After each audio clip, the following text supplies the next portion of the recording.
You've heard his name. You've heard the stories. He walked on water. He healed the sick. He died on a cross. But let me ask you this. If Jesus is just a story to you, a figure in a stained glass window, or just a name in a book, why does your heart still feel distant from God? Why does life still feel heavy, uncertain, or empty? Because here's the truth. If all Jesus is to you is a good man who did good things, you're missing everything. So today, we're going to go past the stories and into the power, the person, and the purpose of Jesus Christ. Let's start here. Jesus is not a myth. He's not a metaphor. He's not a motivational figure. He is a real person who stepped into time, walked among us, and changed the course of history. John chapter 1 verse 14 says, "And the Word was made flesh and dwelt among us." That Word is Jesus. Not an idea, but God in the flesh. He didn't come just to inspire us. He came to rescue us from sin, from death, from ourselves. This isn't religious hype. This is the center of reality. Many believe Jesus was a prophet, a wise teacher, a peaceful man. But Jesus never left that option open. In John 10, verse 30, Jesus said, "I and my Father are one." Now that's not symbolism, that's a claim to be equal with God. And in John chapter 8, verse 58, he said, "Before Abraham was, I am." I am was the name God used when he spoke to Moses through the burning bush.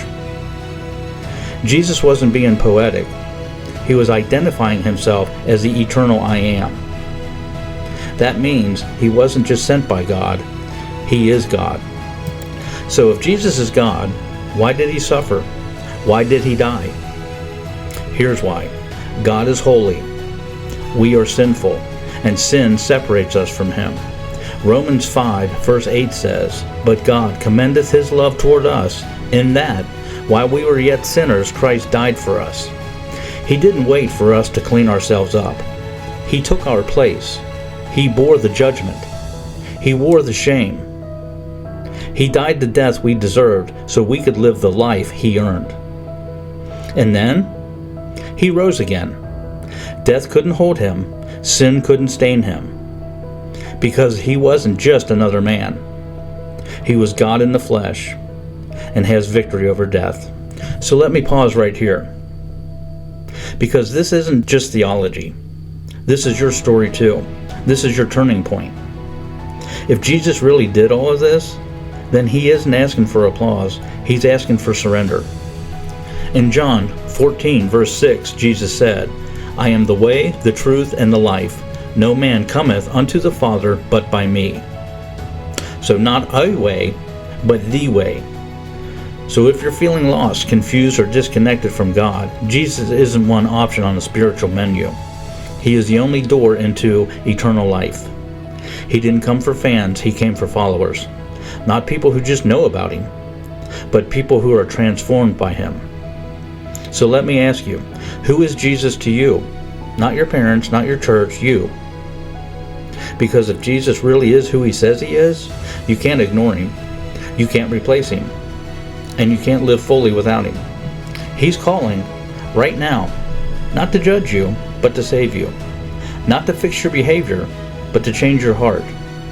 Revelation 3:20 says, "Behold, I stand at the door and knock. If any man hear my voice and open the door, I will come into him, and I will sup with him, and he with me." That's not poetry. That's a promise.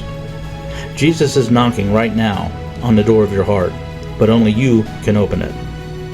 If you're ready to know him, not just in your head, but in your heart, talk to him right now. Ask him to forgive you. Ask him to come in and be the Lord of your life. Ask now. He's listening. Drop a comment that says, "I'm choosing Jesus." And friends, let's walk this journey together. Make sure to like this video and subscribe and share it with someone who needs it. And don't miss the next one. Where do I even start with the Bible? As always, my friends, stay anchored and God bless.